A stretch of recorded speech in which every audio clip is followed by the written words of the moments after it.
ശബരിമലയിലെ ആടിയ ശിഷ്ടം നെയ്യിന്റെ സമാന്തര വിൽപ്പന ഹൈക്കോടതി തടഞ്ഞു. മേൽശാന്തിമാരും ഉൾക്കഴകക്കാരും ആടിയ ശിഷ്ടം നെയ്യ് വിൽക്കുന്നത് ഹൈക്കോടതിയാണ് വിലക്കിയത്.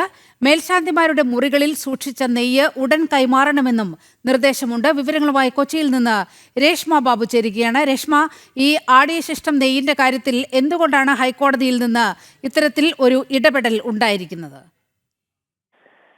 നീലിമ, അതായത് അഭിഷേകം കഴിഞ്ഞതിന് ശേഷമുള്ള ഈ നെയ്യ് അത് മേൽശാന്തിമാരുടെ പക്കൽ നിന്നും വിൽപ്പന നടത്തുന്നുണ്ട്, അത് ഭക്തർക്ക് കൊടുക്കുന്നുണ്ട് എന്നുള്ള ഒരു വിഷയം നേരത്തെ തന്നെ ശബരിമല സ്പെഷ്യൽ കമ്മീഷണറുടെ ശ്രദ്ധയിൽപ്പെട്ടിരുന്നു. അങ്ങനെ സ്പെഷ്യൽ കമ്മീഷണർ ഹൈക്കോടതിയിൽ റിപ്പോർട്ട് നൽകി നിയമവിരുദ്ധമായിട്ട് തന്നെ നെയ്യിന്റെ സമാന്തര വിൽപ്പന നടക്കുന്നുണ്ട് എന്നുള്ളതായിരുന്നു ആ റിപ്പോർട്ടിന്റെ സാരാംശം.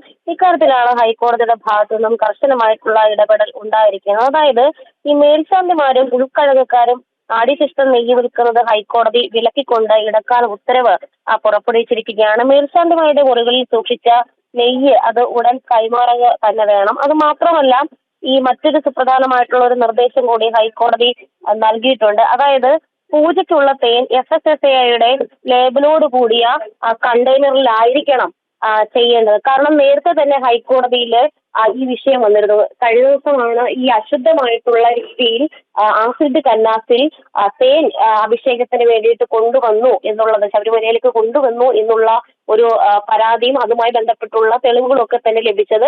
ഇതും ഹൈക്കോടതിയിലെ ശബരിമല സ്പെഷ്യൽ കമ്മീഷണർ ചൂണ്ടിക്കാട്ടി. അങ്ങനെയാണ് ഈ തേൻ കണ്ടെയ്നർ എന്ന് പറയുന്നത് FSSAIയുടെ ലേബലോട് കൂടി ഉള്ളതായിരിക്കണം. അങ്ങനെ അല്ലാത്ത പക്ഷം അവ വിതരണം ചെയ്യാൻ പാടുള്ളതല്ല എന്നുള്ളതാണ് ഹൈക്കോടതി നിർദ്ദേശം നൽകിയിട്ടുള്ളത്. എന്തായാലും ഈ മേൽശാന്തിമാരുടെ റൂമിൽ ഈ ആടിശിഷ്ടം നെയ്യ് വിൽപ്പന നടത്തുന്നതാണ് ഹൈക്കോടതി വിലക്കിയിട്ടുള്ളത്. നിലവിൽ അവിടെ സ്റ്റോക്ക് ഇരിക്കുന്ന നെയ്യ് അത് എത്രയും വേഗം അത് കൈമാറണമെന്നുള്ള നിർദ്ദേശം കൂടി ഹൈക്കോടതി നൽകിയിട്ടുണ്ട് ഇടക്കാല ഉത്തരവിലൂടെ. നീലിമ.